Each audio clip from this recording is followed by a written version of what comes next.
How did it start? Yeah. How did Great Influence start? Because obviously there was, even pre-Stephen Bartlett, you were doing something else, right? So what have you been doing to get you to this point? Well, if you go way back, I've been working with Steve since like 2012. And I met him. He was like 18 at the time, just dropped out of university, that part of his story. And he had a startup then, and I worked with him on that. That's where like Dom, Hannah, Anderson, Cahill, like all those OG social chain people were in that picture around that 2012, 13, 14 time. And then that kind of morphed into social chain in 2014. And then my role within social chain became helping Steve with his personal brand, which, to be honest, I wasn't really, not that I wasn't interested in social chain, I just didn't find the work that it did very interesting. It just wasn't, not that it wasn't interesting, it was super cool, but it just wasn't interesting to me and what I wanted to do. But I was really interested in Steve. Like, he was the reason I was at social chain. He was the reason I was at Warpark before that with him.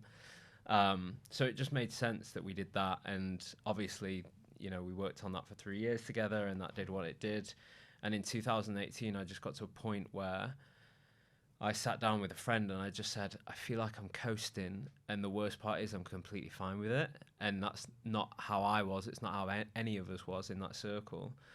So I just knew I needed change, but I didn't know what the change was. And I decided to leave social chain. I left, took a month out, and I didn't know what I was going to do at that point. I didn't know what was next. I definitely knew it wasn't personal branding. Because Why? I felt that I'd done it, and I thought it's not going to get better than that. And it's almost like when Steve and Dom in leaving social chain, it was like, why would you go build another social chain? And I quite like the idea of doing different things. So when I left, I didn't think personal branding was going to be it. And I also thought that you had to be a Stephen Bartlett to build a personal brand, which, you know, we all know how good he is at what he does. And I thought it's going to be really difficult if somebody's not like that. But fortunately, Great Influence, like you'll know this as well, the last 3 years, 3.5 years have taught me that you don't have to be a Stephen Bartlett to build a personal brand. And the whole 3 years of building the business was like me proving my own thought in the first place wrong, if that makes sense. So yeah, that's kind of how I ended up doing it a bit. I love that. I read somewhere that when you joined Steve, and was it at Warpark when you first joined? Yeah. Was it at Warpark or was it at Social Chain where you were let go?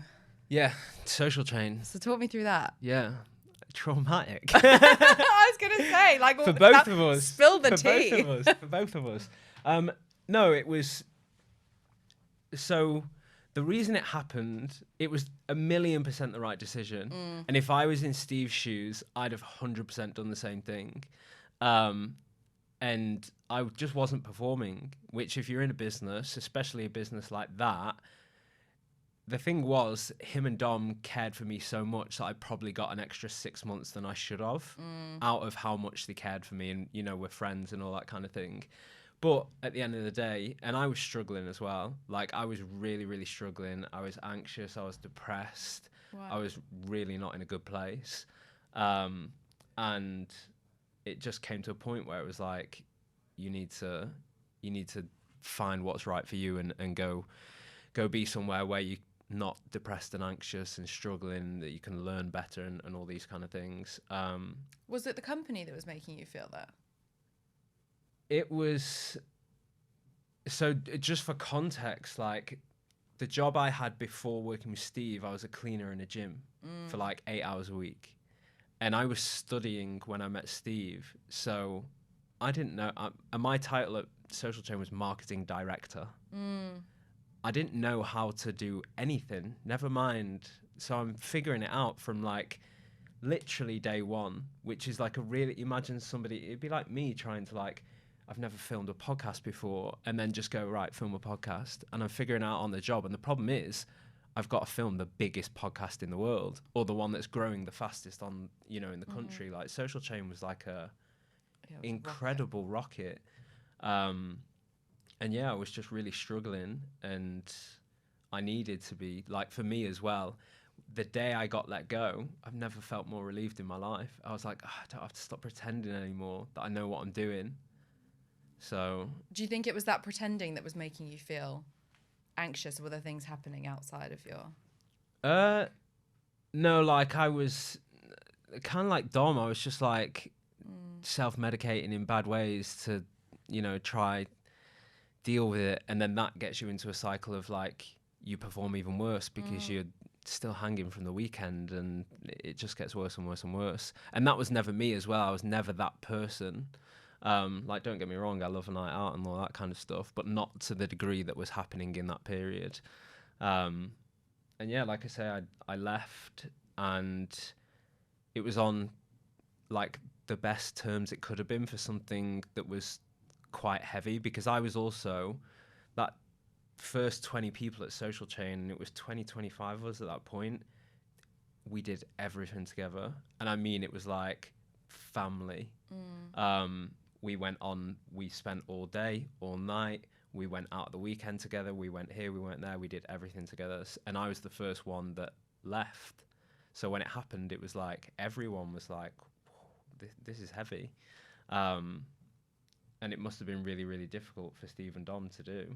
But it was, like I said, it was the right decision. And then I had maybe 6 months. The next 6 months, I took a bit of time, and then me and Steve started talking again. Like, it was completely fine. There was no issue there. And we'd been talking a few years before that, where I'd seen him speak in 2012 in Chorlton in Manchester. And I thought, he's really, really good at this. And we'd have conversations about it, and we'd say like, oh, you should do something like YouTube or whatever. And he always wanted to do it. And then it got to a point where in 2015, he spent the whole year just doing public speaking, and it went so well for Social Chain. It was like, how can we do more of the impact of what that is having? And the answer wasn't more public speaking, because it's a very time heavy thing. So it was and like cost heavy. Yeah. And a certain number of people that can see you at any one time. Yeah. So the answer was like, right, okay, let's just see if we just film some videos or something like that. And the very, very start of it was me and Steve going in the office at midnight when everyone else had left, and we'd set up a camera and we'd film till like 4 a.m. And we did that for 6 to 9 months. And the first video he did, it literally took us 6 hours to get a 3-minute video, because he was stumbling his words. Stephen Bartlett stumbling his words? Yeah. Yeah. And I mean, sorry to interrupt you, but to your point earlier, you were saying, you thought that you needed to be a Stephen Bartlett to build a personal brand, but the Stephen Bartlett we see now is not the Stephen Bartlett that started. Yeah. And I think he spoke about it on his podcast before, where he said like he was kind of almost imprisoned. And I think everyone who does anything like this has that moment where you think, what will people say? And he had that. He mentioned it on his podcast. Like, I was almost imprisoned by that thought of people think, oh, Steve's a dickhead. What's he doing? And it was that like it almost held him back from, can you imagine Stephen Bartlett not doing all those things, and what it must give him, and all that kind of stuff. So, but I think everyone experiences it. And he's like when I speak to people about it, a lot of people, whenever I talk, they want to know about that whole thing. And I'm like, he started in the exact same place as all of us, where he was stumbling his words, and it excruciatingly took 6-7 hours to get a 3-minute video, and it's like 300 takes later, and I'm like, one more take, and we'll get there. I love what you've said there about kind of the behind the scenes of like what it was actually like at that time, because I do really think that people look at you, and I said this to Dom when Dom was on the podcast a few weeks ago, like they look at you, they look at me, they look at like huge brands like, or people like Stephen Bartlett and Gary Vee and stuff, and just think, I can't do that because I'm not them. I'm not as confident as them, or as opinionated as them, or as interesting or intelligent and all those things. But all of us started at, I don't think anyone, well, maybe Gary Vee, but I don't think there's anyone that started on this whole personal branding journey that was like, I'm super confident in what I'm going to say. I don't give a shit what other people think, like blah, blah, blah. You all start at a point where you're like, it's a little bit scary. I'm not really sure how it's going to go. It's like going to the gym, right? You don't go, I'm going to go get the sexiest body of my life and like smash out in the first day. Like it takes a long time to build up the confidence and all that kind of stuff to share your opinions online, because it's scary, right? And you know that firsthand because you share your own content online. Yeah, I think when you say like, you know, like you said, me, you, Stephen Bartlett, Gary Vee, I'm like, I'm not you guy. Like you're but all, you are. you're all you incredible. have a profile. Yeah, I do, but I feel like it comes more naturally to somebody like you or Steve, and you know, you walk in here, you kind of hold the room straight away, don't you? Because I'm loud. Don't get me wrong, it's a difficult thing to get used to, and it does come with its challenges. But for me, I'm like, my comfortable place was behind Steve. Yeah, that's where I like being. I don't like being at the front, but in having to like build my own thing, the first 2 years I didn't do any of it. I'd stayed again behind like clients, or still behind the social chain and Steve thing, and then it got to a point where I realized that I had to do it, and the reason that I had to do it was because I knew, obviously from working in that space for a while and seeing the impact for people we work with and all that kind of thing, I knew it could drive the business forward. And my responsibility for the first time, it wasn't about me. It was, I hired somebody, and the first hire I made was in September 2020, and it was a girl called Claudia. And this is going to sound ridiculous to say it, but I imagine it was somewhat like having a first child, where you're like, this isn't about me anymore. I'm doing it for somebody else. And I knew that I had to step into that role of being like spreading the word and being the voice, because I now have a responsibility to make her career move forward, and she's committed her career to me in this. So that then became my like purpose for doing it, where I didn't have one before, and it's not something I ever naturally veered towards, if that makes sense. So it's been a difficult thing for me, and I've gone through good moments with it and drop-offs with it, and good moments with it and drop-offs with it.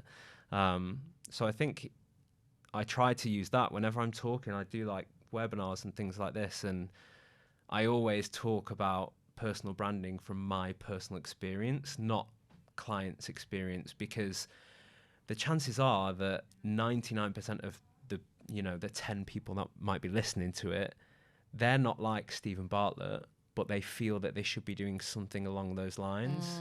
So it comes easy if you're one of those people, but everyone listening is actually not one of those people. They're probably mostly like me, and they're like, this feels really uncomfortable, but everything is telling me that it's really important to do.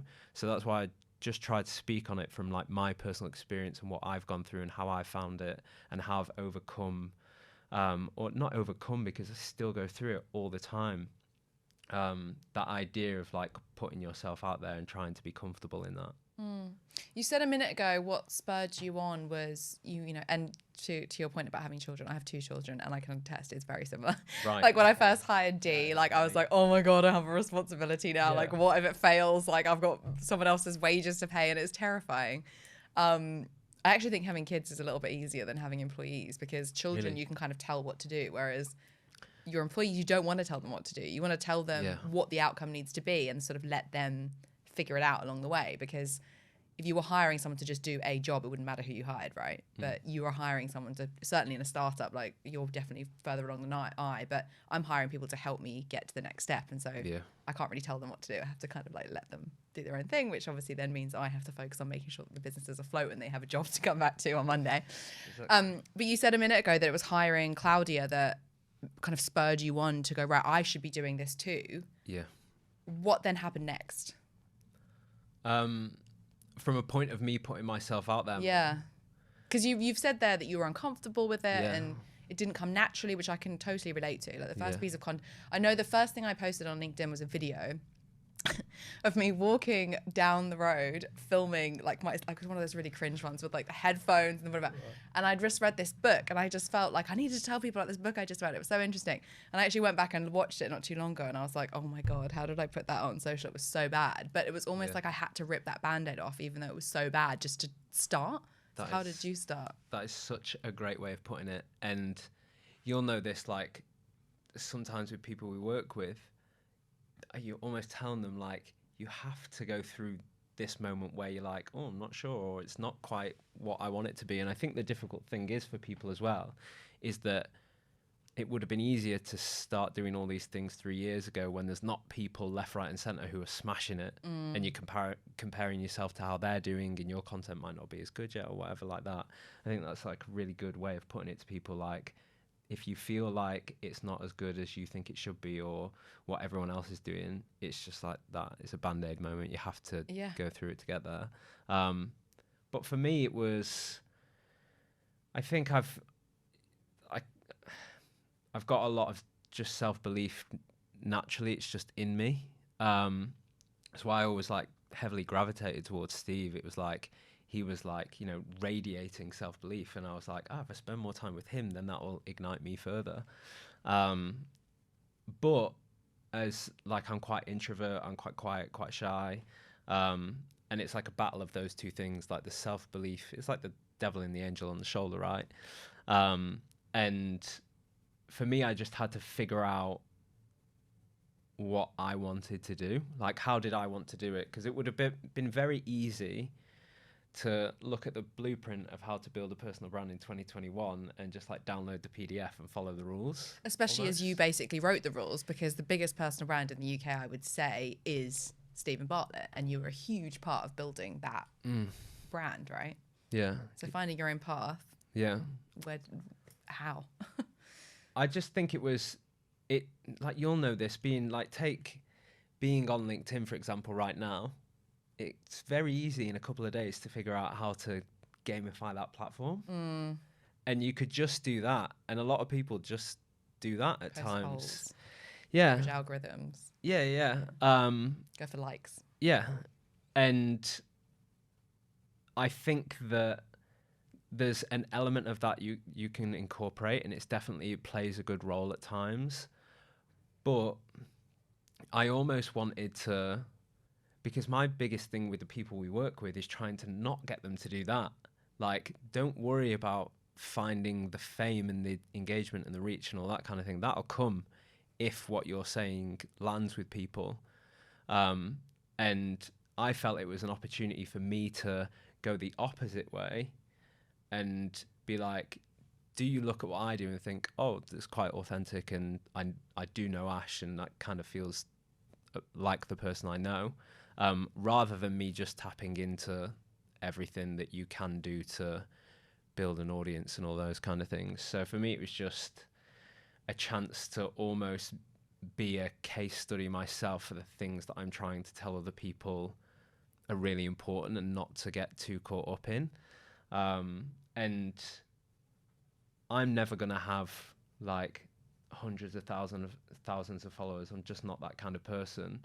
But I genuinely believe this, that the way I approach it, if somebody who does have the talent to have however many followers, which takes like personality and way more value than I've got with what I do, if they have that and they follow how I think about it, that's the recipe. And it's just figuring out what is you. I think that's the journey I've been on with it is, and I've got closer to it in the past couple of weeks especially. Has been like a really big turning point for me in my own journey of doing it, where for so long, like all last year, I just focused on two things.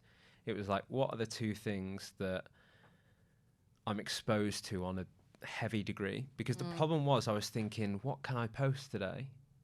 And what am I meant to be talking about? And the answer at first was like, oh, marketing. I've been doing that for a decade now.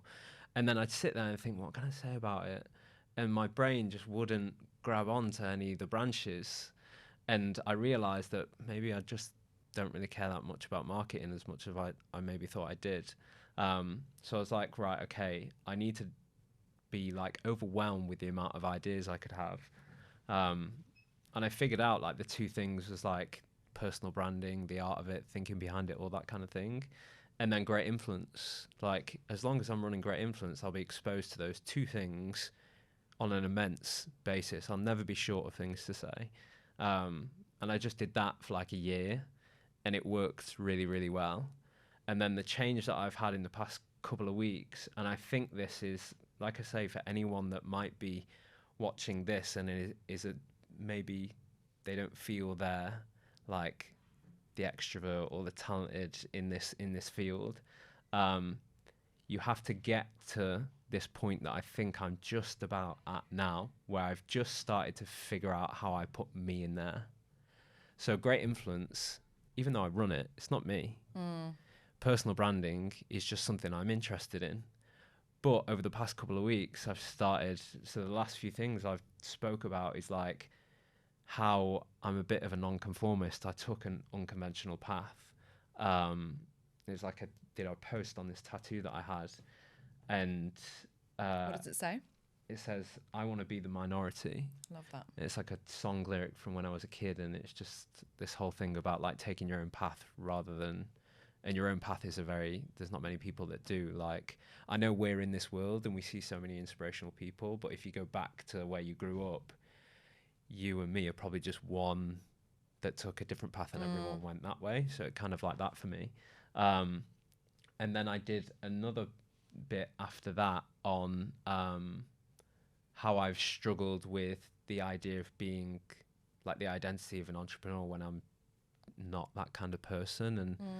And the last few things I've been talking about is figuring out like, who am I? Like what is my identity? What are my values? What are my beliefs? All that kind of thing, and letting that come through in it for the first time. So I spent a year kind of me building my own name off things that weren't me. So I was comfortable. I was like, I don't have to. You did the branding bit, and now you're doing the personal bit. Yeah, exactly. I don't have to talk about myself. Nobody has to really know who I am. I don't have to expose myself and be that vulnerable. And it's not about being vulnerable. I don't think you have to be open and like brute. You know, there's a whole wave of people being like immensely honest online at the minute. And I don't think you have to do that, but you do have to show who you are in a way. And for a year, I just leveraged other things to get me a bit of airtime, which was personal branding and great influence. And then I got to a point in the last few weeks where I was like, I feel comfortable with this now. I feel like I can start putting a bit of me into this. And interestingly enough, that has been the thing that's landing with people the most. And I think that's where you get the shift. So one of the things I wanted to talk about on this was, how do you take it from the ceiling being here to the ceiling being here? And I think you'll know this, you'll see on LinkedIn at the minute, there's so many people that are doing awesome in the whole personal branding thing, but is that the ceiling? Like, is it just within that little bubble, and how do you break out of that? And I think that's the answer, is like, you have to figure out how you can like give you to people, because yes, you can get so far by talking about a thing or a story, but really the reason we buy into people like Stephen Bartlett, like Grace Beverley, it's like, it's them. That's the thing that we're all after. So I think that anyone that's going through it and is like, I've seen a few people recently and I feel like they've just hit a bit of a ceiling, and they've been smashing it for 2-3 years. I spoke with someone not that long ago, somebody that had been smashing the personal branding thing, and I was such a big fan of what they were doing, but then they just got stuck with it, and it felt like they hit that ceiling. And I think the way you break out of it, and certainly in watching like Steve's journey, he was the social media guy in 2016, and that's all he did. You didn't really know about Stephen Bartlett so much. He just spoke about other things, and he was like the vehicle for those things. And then eventually it got to a point where it was like, right, I feel like I've got a bit of attention now, and I don't think you can just jump in and be yourself to nobody. You kind of need a bit of audience there, give people a bit of a reason to care. And then he made that shift and he started being himself. And the minute that he started letting the world know who he was like the making of what you see now, where 3 nights at the Palladium and the whole show is, this is who I am, to a very, very deep degree. I love that so much. And I think to bring it back to what you were saying earlier, like you've just hit this point now. I can totally relate to that. My journey with personal branding for the first, because I didn't know what I was doing was personal branding. I just was putting content out there. How did I get there? How did all this happen? I mean, God, we could be here forever. How did all this happen? I used to work as a recruiter, and I was like, why on earth am I being targeted with 100 calls a day when I could just put content out there and people could hear what I have to say? Like, it seemed a very inefficient way to make money. I'm very lazy, so I wanted to find like the quickest way to do stuff. So I was like, well, instead of me calling 100 people a day, why don't I just send DMs to potential CEOs and stuff that I want to work with content that I'd either come across or was on our website or whatever that I knew would be specifically targeted towards them and it would be interesting to them, or little things like Do you know how forward thinking that is? But this was in like 2015, right? Even more forward thinking. Yeah.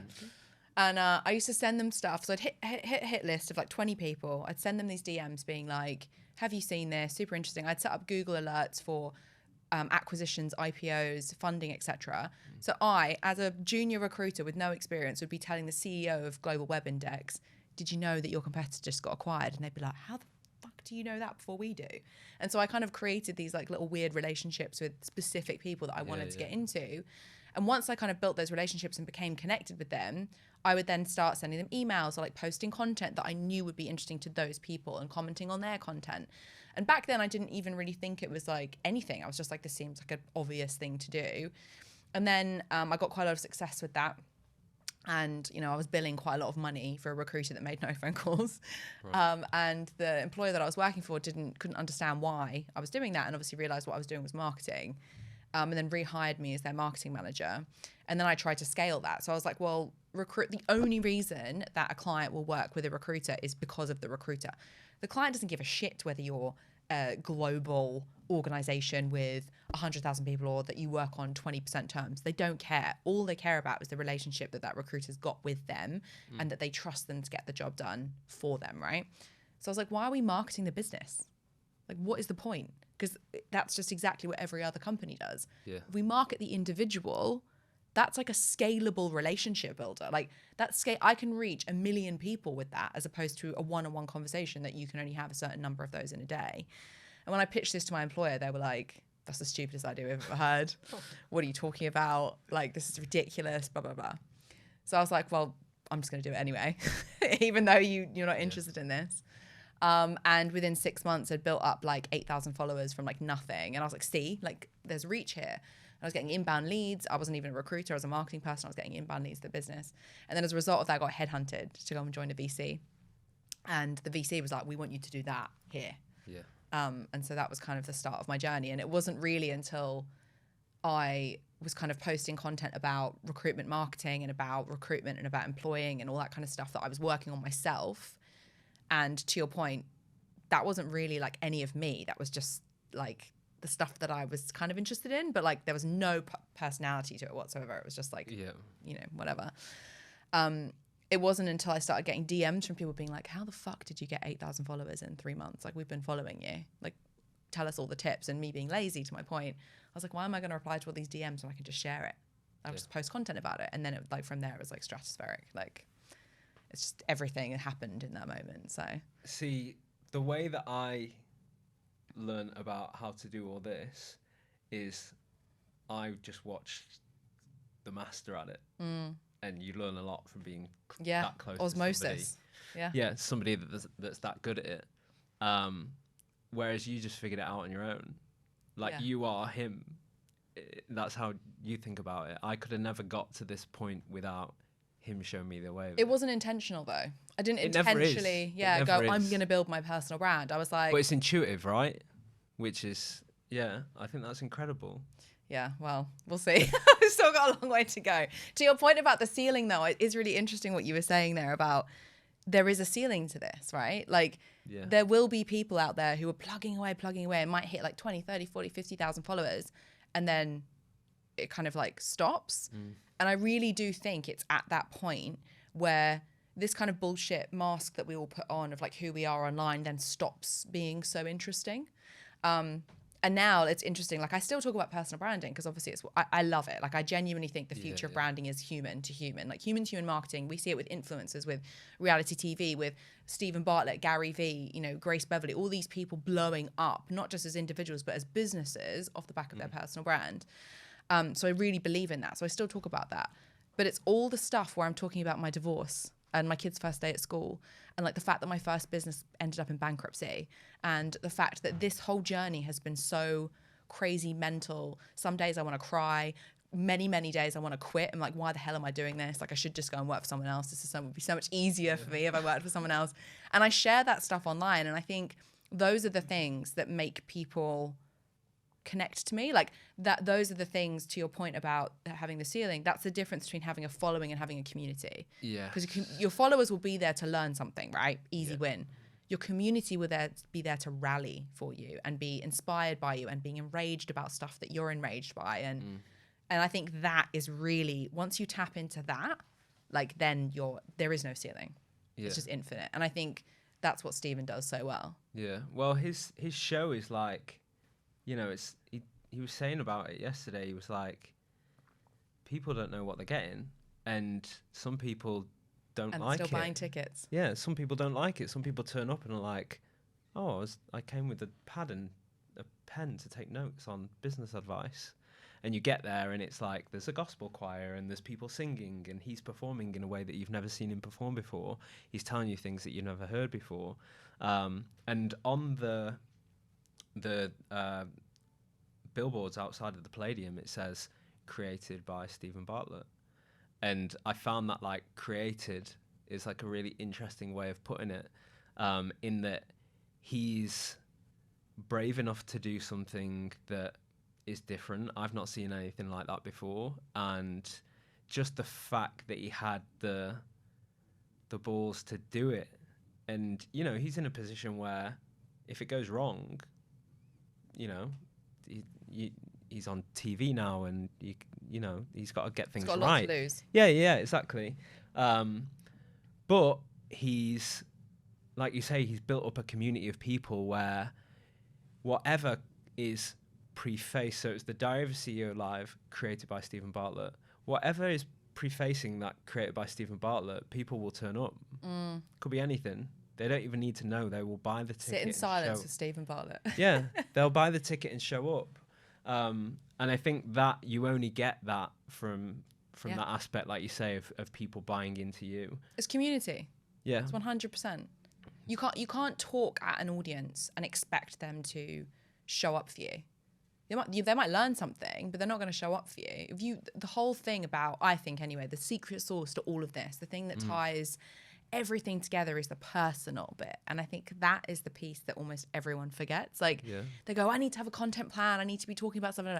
And like, there's so much focusing on the branding, and you've kind of given away, that was a little bit of what you were going through, and definitely what I was going through at the beginning, where you talk about personal branding, great influence. That's the branding bit. Like, this is what I want to be known for, right? Yeah. But it's the personal bit that everyone is so uncomfortable with and worried about, and, you know, but that is the secret sauce. That's why it's called personal branding and not just branding. Yeah. I think that I have it. I did a post today and I'm reading it back and I'm just like, it is me, but it's hard to live with that being me. I don't know. I feel like my friends may be seeing it and cringing a little, and I'm like, but that is me. Do you think that's a bit of imposter syndrome? Because 100%. I saw that you posted something, was it yesterday, about, I wanted to dig into this and talk to you about it later, but I feel like this is a really nice segue. You posted something about being an entrepreneur and how you've never felt comfortable with that title. And it's almost like now you are comfortable with that title and you're sort of stepping into it. Yeah. Do you think you have, or at least that's an element of imposter syndrome? Yeah. And this really plays into like the personal branding thing as well. That bit that I did in 2018 when I started out, it was actually two people. One of them said, like, that's not you, like, you're not an entrepreneur. And then the other was, somebody said, I was like, I'm leaving social training. They were like, that's not a good idea. Were these friends? Yeah, like people I knew. Wow. So you kind of live with those narratives. You always listen to the criticism and the I can'ts, not the I cans. Yeah. So, And if you're like I said before, I've got self-belief, but I've got a lot of self-doubt as well. And if the conversations around me were, you can, yeah, of course you can do that. That would be incredible. Go do it. Maybe I'd have been a bit more inclined to think that it was for me. But because that was the case, and I was like, I'm doing this for the first time, and my idea of an entrepreneur is Steve, and I'm so not that guy at all. I can't do anything close to that. So obviously well, there's levels to the game. No, but there? like it's a different path for sure. But yeah. It's a different path. But you can imagine why somebody who maybe that's my idea of what an entrepreneur is, and then I try do it, and I'm like, not those things, and self-doubt gets in the way. But you just have this belief that it's the right thing to do, and I think this is the thing that the link to personal branding. I think a lot of people know that for them it's something that's going to play an important role, and as long as you've got that thing where when I started the business in 2018, I was like, I know this isn't what I'm comfortable with or what I'm good at right now, but I feel like it's going to lead me to a right place. And each year you give yourself a case study to yourself that you can do it. You know, you sign the good client, you get the good piece of work, you get the good this, you have the bad that, but it's okay because most of it's going good. And then eventually I get to this point like this year where I'm like, okay, I feel like I'm in these shoes now. And personal branding is exactly the same journey where you've just got to believe that you're going to get to that point and that it's worth it, to go through the uncomfortableness of it. Like even, and every step is another uncomfortable step, like going from just writing some things online to then doing a video for the first time, to then saying something that you didn't say before that's a bit personal, to then maybe doing a podcast for the first time, to doing this for the first time, selling out the London Palladium for the first time. It's all like new stuff that you've never done before. And that was it for me. Like, it's the same with personal branding. I have the self-belief that it's the right thing to do, but getting there, you've just got to go with it at times. I love that you've made that comparison, because that's exactly right. Like, as an entrepreneur, like you're like, oh my God, this is amazing. I'm going to start a business. Or should I say business owner, if someone, a founder, right? Because I think there's a very big difference between an entrepreneur and a business owner. Like, you can be a business owner without being an entrepreneur, and you can probably also be an entrepreneur without being a business owner, but it's like something in you, right? But I do think that journey of running and founding and scaling and starting a business is like, this is amazing. I'm really excited about it. Oh my God, this is really scary. I've just hired my first person. Fuck, are we going to make payroll this month? Shit, we've just lost that client. Yes, we've just won that really great client. Oh my God, that thing didn't go viral. Wait, that thing got viral. And it's like, literally every single day is like I'm being on like I put a tweet out not that long ago, and it was like, being a startup founder is like being waterboarded at Disney World. Terrifying, but really fun. Right? And I got so many replies from people being like, this is such a good analogy, because it really does feel like that. Personal branding is exactly the same. We have this kind of graph that we send clients, and it's in their little welcome pack they get when we first sign them. And it's basically like a graph that goes period of time, your personal brand. And it's literally like on an upward scale, but like some weeks it sucks. They'll be like, we'll have clients being like, how come I only got 10 likes on that post? And everyone thinks it's like this. Yeah. Because they see the end product, which is Stephen Bartlett with 1 million followers, me with 80,000, Dominic Mcgregor, whatever, Gary V with 100 million, and go, why aren't we there yet? Like, we had one client join us, I'll never forget, 3 months ago, and I was like, right, what are your goals? What would success look like to you in the next 12 months? 1 million followers. And I was like, you want to do that in 12 months when you've never posted a single piece of content before, and also you won't let us post the stuff that you really think? Yeah. Okay, no, we're not going to be able to work together, because unless you're willing to bring it, right? Fair, have the big goal, but unless you're willing to actually be personal, you're never, ever going to get to that point, ever. Yeah. And I think people see people like Stephen Bartlett, and I know his journey's been amazing, but have unrealistic expectations of what they can achieve. Preaching to the choir. You know what it's like. You know exactly what it's like. You're great at this. I don't know if I am. I'm just kind of winging it the whole way. So to bring it all the way back, right? You're the guy behind the personal brands. Like you said a minute ago, you've always been the person that's kind of, you know, in the behind the curtain, like making everything happen for the people and the clients that you work with. You work with some of the biggest personal brands in the UK, easily, right? We've already mentioned Stephen Bartlett, Dominic Mcgregor, your wonderful client who came on a few weeks ago, Umar Kamani, and a bunch of other really well-known people. How on earth do you even start with that? Because these people have already got somewhat of a presence, if you like, when they come to you, but you elevate it to like you elevate it to sell out the Palladium level, right? So what does that journey look like? I think with people that have already got the audience, it's a case of half figuring out, because usually how they've got the audience is not actually the thing that's going to get them to the next step. Like we said, the personal and the branding. So it's part that, and a lot of people that I talk to that are at that stage, I sit down with them and I'm like, you are 10x what I see online. Like sitting here with you and listening to you, and what you're actually thinking and saying is way better than the content that you're putting out. And it's part that, like figuring out like, right, okay, how do you actually get yourself across more? And then the other thing with people at that level is they just need like the right support and the right, a lot of it's like hand holding as well. Like it amazes me how it's probably the wrong word to say, unconfident. Yeah. Yeah. We've got a CEO that just sold his business to a very big company for over $100 million. And he'll be like, not sure about that. I'm like, are you serious? Like, you are unbelievable. So the role is kind of like confidence coach as well, which I didn't really see at the time. And also, but there's like minor things that are actually really crucial, like helping them see what the next step is. And then all of a sudden, like, they feel like it's figured out for them. And that's just,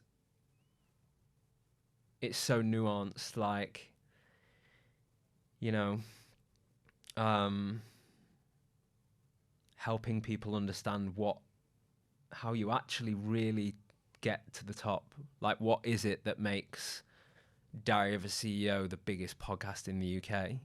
What is it that makes a sellout tour or a book, or what are those things? And the thing that I find with working with people is they never, like, they've almost been ad hoc in it the whole way. Even some of like the biggest household names in the country, that we work with one of them, and there's several of them I've spoke to as well, and it feels kind of like ad hoc still in a way. And I'm like, you've managed to make it this unbelievable and big by just like kind of winging it.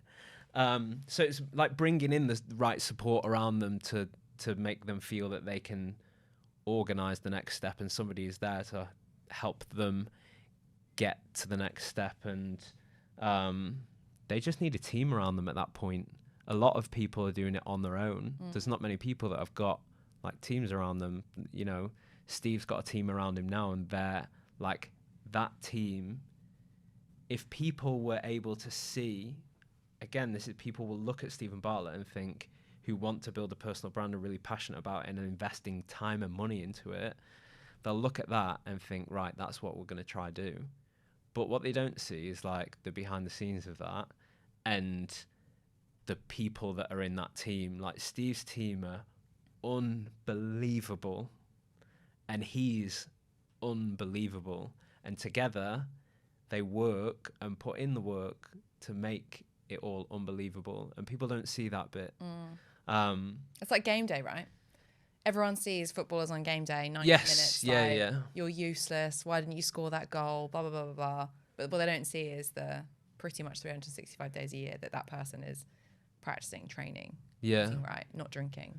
Yeah. To get to that 90 minutes on a Saturday. There's someone else that we work with, and he's the same. and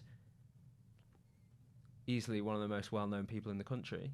And I'm like, why is that? And then I got an idea of how this person works, and I saw the behind the scenes, and I saw everything that they were doing and how willing they were to like do all this stuff, and not only like willing but driving you forward in it. And that's what Steve does as well. There's nobody that's like, he's the driving force.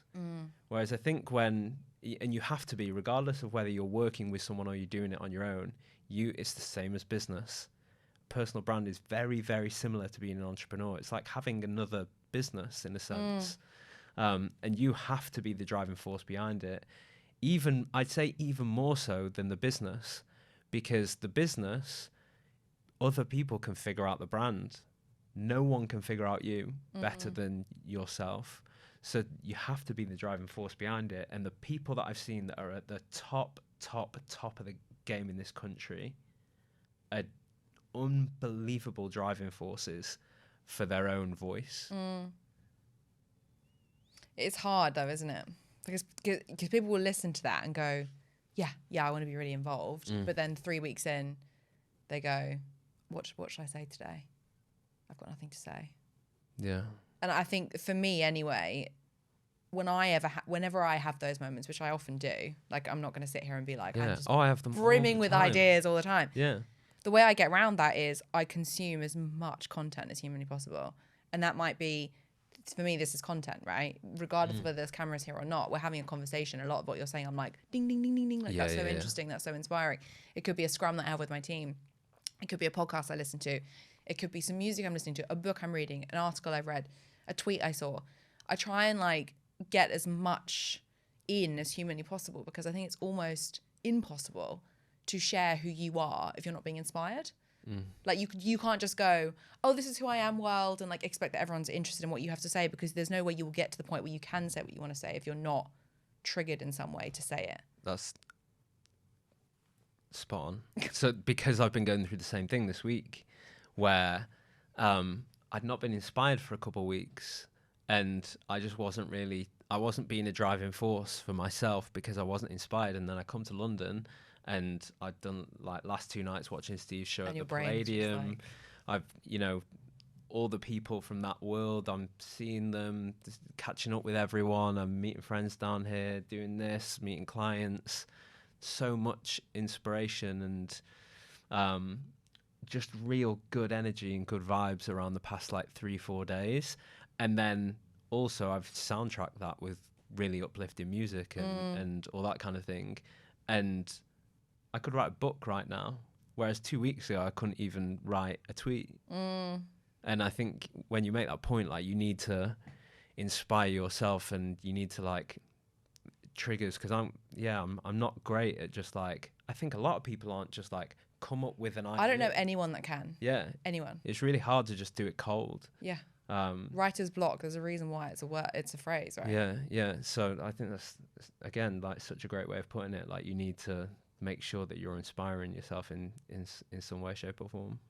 I want to bring it all the way back to business, because I know we've spoken a lot about Stephen, but this is Ash. I want to speak about Ash, and I want to learn about you and like everything that you're doing. You mentioned earlier that you think you've had a bit of imposter syndrome with like sharing who you really are on, say, LinkedIn or Instagram or Twitter or whatever, because you have been the guy that's been behind Stephen, and such a big brand to be behind, right? I can understand like the comparison is crippling. I certainly feel like that when I look at other people who are not just in personal branding, but like in just the overarching sphere of people I admire, and I think, holy shit, they're so much younger than me, and like they're so much more successful than me, and all those things. Like, we're human, we all have those thoughts.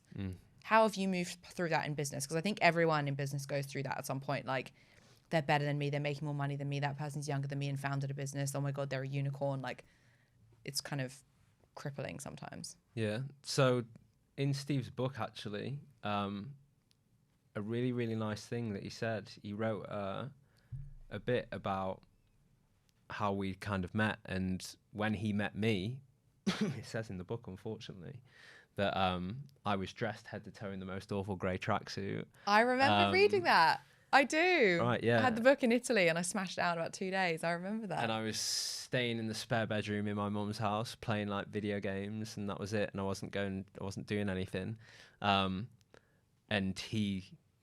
we obviously started working together, and the whole point was like not being the label that you give yourself. And he sent me a video the other day, and obviously he did his vlog while he was at Social Chain, and there was a segment in one of the episodes, and somebody sat me down and said, in 2017, and said, what do you want to achieve in 5 years? And he sent me the video the other day, and I've not seen it. And there's this footage of me in 2017, and I'm watching it in 2022, and I'm listening to myself go, what do you want to achieve in 5 years? And there was one part in it where I said, have Stephen Bartlett consider me a success. That was my answer. And the reason for that, I said on the video, I said, right now, I don't feel like I am. I've been working with him for 5 years, and he knows what a successful Ash Jones looks like. And he used to tell it to me all the time. He used to sit me down and he'd go, you're smarter than I am, and I don't think you realize it. And he saw something in me that I didn't see in myself. And I said in the video, I was like, I don't feel like I am right now. I've been working with him for 5 years, and he knows what a successful Ash Jones looks like. But I feel like everything that I'm doing right now is putting me on the path to being there in 5 years. So I had the confidence, and I felt it was going to happen at one point. And I felt it was like, I'll never, ever be that guy who's like, I'm this, I'm that. But I think I'm quite self-aware. And listening back to that, I was like, that is scarily self-aware to say, I'm not here right now. I'll be honest about that. But I feel like I can get there. And do you feel like you've got there? Yeah, definitely. And the thing that kind of got me through it all, like I said, deal with imposter syndrome a lot, but it's rooted in like self-belief and that idea that Steve wrote in his book, which is something he shares as well, is that you don't have to be defined by the label that you currently have. And I've never let that get in the way. And it's kind of got me to where I am now. Not that I think I'm anything different than anyone else, but I think I've done all right so far from the previous me. That's the only thing. And it's just grounding myself in that at times when I feel like it's uncomfortable, and I didn't know how to manage people, and I didn't know how to get a client. I didn't know how to manage a client, didn't know how to do this, didn't know how to do that. But there's just something, like you have the same thing, there's just something in you that tells you that you can do it, and that overrides the rest of what happens. I love the humility in that. I do think as a society, social media has kind of ruined us a little bit. Like, In what don't get me sense? wrong, I love social media. It's my live, breathe, die business, etc. Yeah. But I do think it's ruined us a little bit because it's made that comparison so much more acute, right? I can Right. be like, my phone is on me at all times, and at all times I can see TikToks and Instagrams and LinkedIn posts from people who I think are so much further ahead than me, who are so much more successful than me, who are so much prettier than me, so much skinnier than me, so much all these things. And actually, comparison does nothing except for make you feel like shit. Nothing. Like, literally nothing. And so when you remove the idea that you need to be competing against other people and only compete against yourself, is actually when you get to a point where you are quote unquote successful, I think. Like, there's a reason why Olympic winning athletes focus on winning, and there's a reason why athletes that enter the Olympics lose, because they focus on winners. And I think when you just focus, like, tunnel vision, what you want to achieve, focus on winning, not on winners, that's actually when you get to a point of, okay, I've made it. Like where you are now, like, yes, I've achieved what I was going to achieve because you tunnel visioned it. Yeah, I was speaking to Carrie Rose, and she messaged me, and she felt that I was just like, I wasn't looking left or right, and I was just like this. And she was like, I feel that you're doing that, and I just wanted to let you know, keep doing it, because that's how you end up winning. It will get you everywhere. Yeah, I think Everywhere. it's really true, because I think the only thing that gets in the way of somebody who has that like self-belief in themselves to achieve something is looking left or right. If you're just like this, the doubt and all those kind of things don't really come into play. For me anyway, personally, I've only ever doubted when I've looked in a different direction at what somebody else is doing or tried to compare to whatever. When I've got like in my own little world and tunnel vision, it never seems to go wrong. And I think there's also a danger in you can end up doing something that's not the right thing for you to do. And this is a business point where it's so easy right now to just like, I don't know, you've got more team than I have. Joe at Wow, more team than I have. And I could sit there and go, I need to have more people, and I need to be doing what you're doing or what they're doing or this and this. And it's so easy in business to look at what everybody else is doing and go down that path without giving it a second thought. And you can really, really, I've noticed this with myself, you can really, really, really trick yourself at times into doing those things and thinking it's the right thing. You convince yourself completely that it's the right thing to do. And then you go down it and you realize that it's not. And that's fine for a certain amount of time. And a friend of mine had a business that failed. And he said something that will always, always stick with me. And he said, he woke up one day and he had 40, I think, about 40 clients and about 25 people in his team. And he looked around and he was like, I don't even like this. And he was like, the problem was, I can't go back at that point. And that's been the thing that's always kind of stuck with me, where comparison comes into play and you want to look at what other people are doing and you can feel it. You'll know this, like you can feel it influencing your direction and your decisions. And that thing that he said just stuck with me, where I'm like, if I keep doing that, I might get to a point where I'm stuck. I can't navigate back out. So I always try to, it's like one of the only things that I'm very, very conscious of within like business and entrepreneurship is like, I take it real slow. My mind is 1,000,000 miles an hour. My mind is building the business at like social chain rocket speed, but my actions are like snail pace. Much more considered.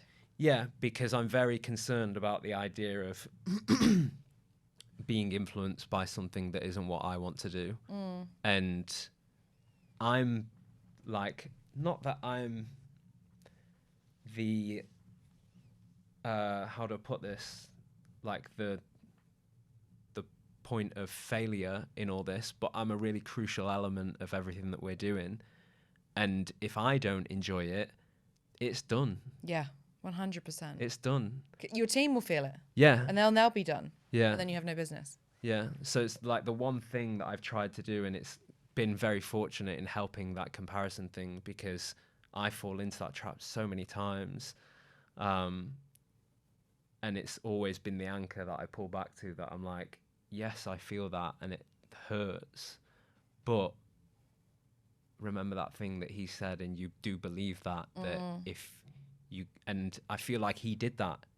He went in the direction of what where he thought he should be. What everything external was influencing him to do, near enough. And then he woke up one day and was like, don't like this. And it all just went downhill from there. And like you said, I'm lazy, and I honestly think being lazy is one of the best traits you can have, because you will always find a shortcut. Yeah, you find the right path, because I know this is going to be a long journey, and it always sticks with me. I'm like, I'm going to be doing this for another, 10, 15, 20, who knows? And I'm like, I've got to figure out how to make sure I'm always enjoying it. And business isn't always enjoying. It's sometimes really like not enjoying, in a sense. Not that it's not enjoying, it's just difficult at times to figure out the path. Oh no, I definitely have days where I'm like, this is shit. Yeah. But back to your point of what's the overall goal of this, that will always override those days, always. Yeah. So that's kind of like how I try to be in this. It's like, it's selfish. It's really actually very selfish, where I'm like, I'm putting myself first so that we can all have the best time. But I think that's a really important thing to do as a leader, because if you're not doing that, then that impacts your entire team in a much more deep level than if you're just doing what you should be doing, which is showing up and being the founder and being, you know, whatever. Like when I'm having a shit day, we're a small enough team that my team feel it. Oh yeah, feel everything.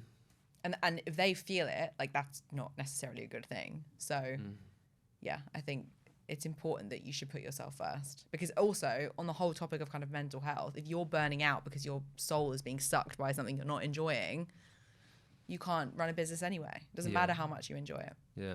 It's really interesting what you said about comparison, to kind of bring it back full circle a little bit. I'm the opposite to you. So someone says to me like, oh, you know, I'm not really sure you should be leaving Social Chain. Be like, should you really be doing that? Like, do you want to do that? You've got a good thing going here. I'm like, red button, we're going. Right. Like if someone tells me I can't do something, I do the exact opposite of what their advice is, which has sometimes been a good thing and sometimes been a bad thing. No, I'd love to be like that. But, well, it gets me in a lot of trouble. I'm one of those people that will always apologise as opposed to ask for permission. But I'm the catalyst to all of this happening for me, aside from building my personal brand. And I very rarely tell this story, but it's important. It's such a pivotal point in my life. When we ask clients, when we do their onboarding, we say, what was a like really career-defining or life-defining moment for you? Like, what was that story? And it's always a really positive one of like uplifting, you know, this person inspired me to do this and I had this great lead or whatever. Yeah. My moment is when a very well-respected and well-known industry leader asked to be introduced to me because they'd heard rumblings of what I'd been doing online and whatever. And I had a conversation with this guy and I was really expecting like him to be like very inspirational and really interesting. Like he'd built this huge business and he's very well known. And I told him about what I was going to do with Klowt and like the premise behind it and where I thought everything was going. And he said, Amelia, if I was you, I'd sack it off because that is the worst business idea I've ever heard and that business will crash and burn. And that was his quote, crash and burn, he said. You should go and do marketing or something. This is what he ended it with. And like, I could have come off that call being like, oh my God, so maybe I shouldn't do this because, you know, this guy's a really very successful person. Like he's built a lot of very successful businesses. He knows what he's talking about. I could have really let that rock me. But instead I was like, fuck you. You're saying I can't because you can't, not because I can't. Yeah. And so then went on and did it. Like literally about 2 weeks later was like, incorporate the business. Tell Dee I'm leaving, like, because I poached her from my previous business. Told her I was leaving. I was like, come over when you finish your internship. Like, come and join me at Klowt. And I really, really don't want to give this guy that much credit, but it was that. It was him telling me I couldn't that meant that I could. Yeah. And that was so, so important for me. Have you had any kind of moments like that in your life? Yeah. I had a partner once in 2013, 12. And it was like my first heartbreak kind of thing. And I was just like depressed off the back of it. And you get that. Interestingly enough, part of Steve's show last night is about like mature love and understanding what mature love is.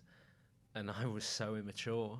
And everything in me was like, I just had a fire from that point on. I was like, I'm going to win this battle, which is a really immature way of dealing with something like that. But it got me exactly where I am today. Because chip on your shoulder. Yeah, massively. Because I didn't plan to do marketing, work at an agency, anything like that. This person did. That was what they were doing at university. They were trying to get into that world. So really what you're saying actually is your entire career is a big fuck you to someone that you had to put that with in 2012. In a way, yeah. And then Social Chain happens and I'm part of that. And it's like, oh, biggest social media agency in the UK. Okay. Right. I won that battle. And not that that's the case now, like it doesn't fire me now, but for those 3 years, and Social Chain was like my 0 to 1 kind of thing. That was the thing that ignited me. I think everyone needs that. Do you think it's important to have a chip on your shoulder? I don't now. I think you need it to get to the point where you don't need it, if that makes sense. It's like the rocket fuel that gets you out of orbit. Yeah, exactly. And it's in business, it's like you kind of need that. Like you need to be immature in business to learn how to be mature in business. And what I say there, like I'd never, I've not seen that person for almost a decade now. If I bumped into them now, I'd be mature about it. Do you know what I mean? But at the time, I didn't know how to deal with it, and I was immature about it, and that's how I reacted to it. I was like, right, okay, I saw it as a battle, like me versus you, who's going to go further? And that was the thing that spurred me on. So I think you need that in business, and in life in general. But I'm not. Don't get me wrong. Like I was part of Social Chain. I've learned from somebody who I think is the best, not only in the thing that I've started a business in personal branding, but in leadership, in how to build something, creating things. Like there's so many great things that I admire about Steve, and I learnt firsthand. And I also went through Social Chain and seen the behind the scenes and how it was all done. And that is, if I didn't have that, I don't think I'd be able to do everything in relation to this, because it's given me so many great steering things, both avoiding things and doing things. So I'm like, you shouldn't listen to me because I'm incredibly privileged. Like me on entrepreneurship isn't, I'd had the leg up, and I had the door opener. Like starting Great Influence wasn't, don't get me wrong, it took us a good year, 18 months to get into the right people, and now we're in a position where we're working with good people, and it's got to that point. But the doors were easy to open because of what I'd been a part of. So yeah, my whole thing is very privileged in a sense to have just been that person in the right place at the right time, and now I'm able to leverage that all moving forward. Do you think that's a bit of your imposter syndrome coming in? Because you did that work. Yeah, you've got to do the work. You didn't work at Social Chain because Steve was your mate. You worked there because you did great work. Yeah. And you now have great influence because you did great work with Steve. Yeah. And Dom. I need you to give you a little pep talk. Ring me up all the time and be like, "You're great." It's so funny. We have another podcast guest who every now and again will message me and just be like, "I need a pep talk," and I'll voice note them and be like, "Listen," give them all the hype stuff, because I don't know, you should recognize how far you've come. It's amazing. Yeah. We look at you as a business and be like, wow. Yeah. You guys are smashing it. And that's hugely, not as a comparison thing, but it's hugely inspirational. Hugely inspirational. Yeah. But for me, it all comes from I just learning from the people that did it. It's not, and it wasn't just Steve. Do you know how many people could have learned what you did? There was a lot of people in Social Chain, and there's only a few have gone on to do something off the back of it. But like I say, it was a privileged thing. There was not just Steve. There was incredible people at Social Chain. You spoke with Dom. Dom's incredible. I had a conversation with me last night. He's still to this day giving me unbelievable advice that I'm not seeing myself. And there were so many of those people at Social Chain. And without those and that whole thing, I wouldn't be able to do anything that I've done now. But don't get me wrong, I'm proud that I've been able to make it, and I do think I'm smart and I've worked hard to do it. I'll say that honestly, but I do think I owe a lot of it to the situation I was in and the people that I've been fortunate enough to be surrounded with. What's next for Ash and Great Influence?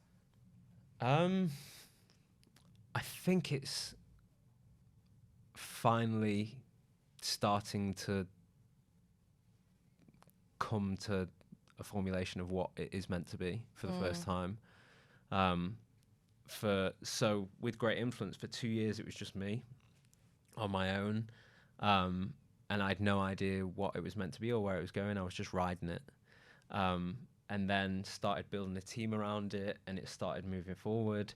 And even in that past year of doing that, it was still just kind of riding it.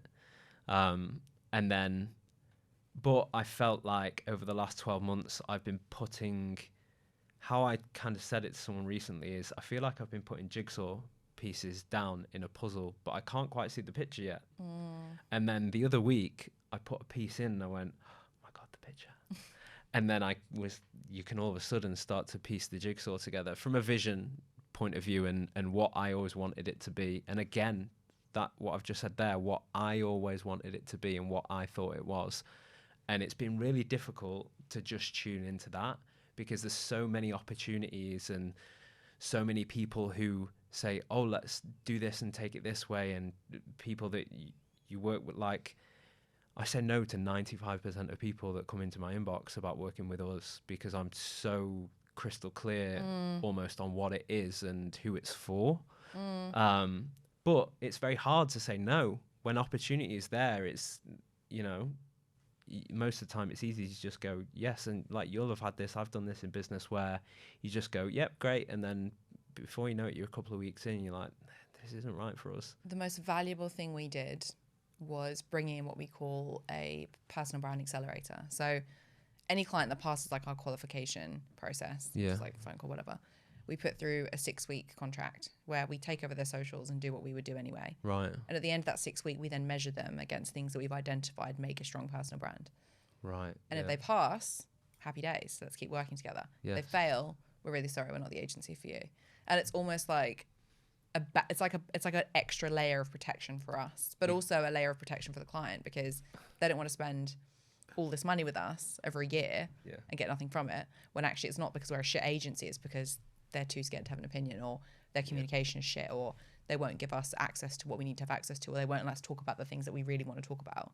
We do the exact same thing. I love that. It's like 4 weeks. Yeah. And it's just like you say, it's that I feel like personal branding is it's not like an agency working with a brand. It's so different. And there's emotions involved. There's opinions involved. There's, I wouldn't say amazing, I'd say incredible involved. Like, so nuanced. Yeah.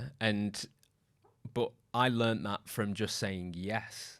Exactly. And then finding yourself in the bad position because you said yes. Yeah. And it's not just like bad for us, it's bad for them. Yeah. Like, I don't want them to have they've loved us. That's why they've got in touch. I don't want that to end. And I don't want, this is their reputation as well. Even if it's only for, a short amount of time, it's still their reputation. I care about that. And yeah, exactly the same. Like, I love that. The same thing. It's so funny because whenever I tell other agency owners that, they're like, that is so smart. And I was not expecting. But you only get to that point from learning. From doing being it burnt. The other way. You as they say, like you can only teach a child only learns that a fire is hot by touching a fire. You could tell a child 100 times, don't touch that fire, but they have to learn, basically, themselves in order to do it. It's the same thing. Yeah. So this is the last question, and I ask this to everyone that comes on this podcast. If you could go back, so you were 18 when you joined Social Chain, right? Or rather when you joined, was it 18? I was 25. 25, yeah, okay. So I'm 34 now, God. Okay, so go back to 21 years old. Mm-hmm. What are 3 things that you would like to tell 21-year-old Ash?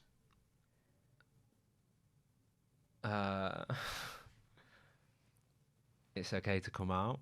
It would be number 1. Love that. It's like the path to finding who you actually are. Number 2 would be, see if you can Google Stephen Bartlett. He's going to be sponsoring something called Personal Brand. No, it's number 2 would be, I was very stubborn in, I had arguments with my parents about like me going on that path when everyone wanted to, and my whole world was going on that path, and I was like, that ain't it. But I had the stubbornness more than self-belief of being like, I'm not going to do it. Yeah. And that kind of led me in the direction I'm on now. So that would be the second, like, yep, that was the right way of thinking. The third, don't worry about Manchester United because they're rubbish in the future. They were unreal when I was 21 and caused me a lot of pain as a football fan. Go back, find Fergie and say, do not leave United. Yeah. No, that whole period was a lot of pain for me as a Manchester City fan, and 10 years has changed the game. No respect to Manchester United, they're a great team, but they're not quite what they were. But yeah, that would be my third thing, because I don't think I have anything. The first two were so critical to everything. Yeah. That's all I needed, really. I love that. Honestly, I feel honoured to have met you, and like you're such an inspiration. This has been amazing. Like I had a feeling that, you know, it would have been easy to be like, you know, another person who's doing what we do, like, no, I'm not going to go on that podcast. And I thought the opposite. I was like, oh, that would be an incredible conversation, like two people. And I think we have, like, you've said so many things that I'm just like, oh, you get it. Like, you get, and it's nice to meet people that get that way of thinking. And you said things that I could never say on it, and I thought I could say it all on it, in a sense. Oh, I love that. So yeah, it's just been, it's been fantastic. Thank you. Thank you so much. And yeah, I mean, I spoke to Joe at Wow recently, and he said the same thing. He was like, it's so nice that we can all speak. And I said, yeah, because this is such a huge industry. Yeah. There is no point, going back to what you were saying about comparison, there is no point in trying to compete. Like, none. You're awesome, Joe's awesome. And like, the more we can all talk and collaborate, and like, it's all good stuff. It's all good stuff. Thank you so much. It's been awesome. My pleasure.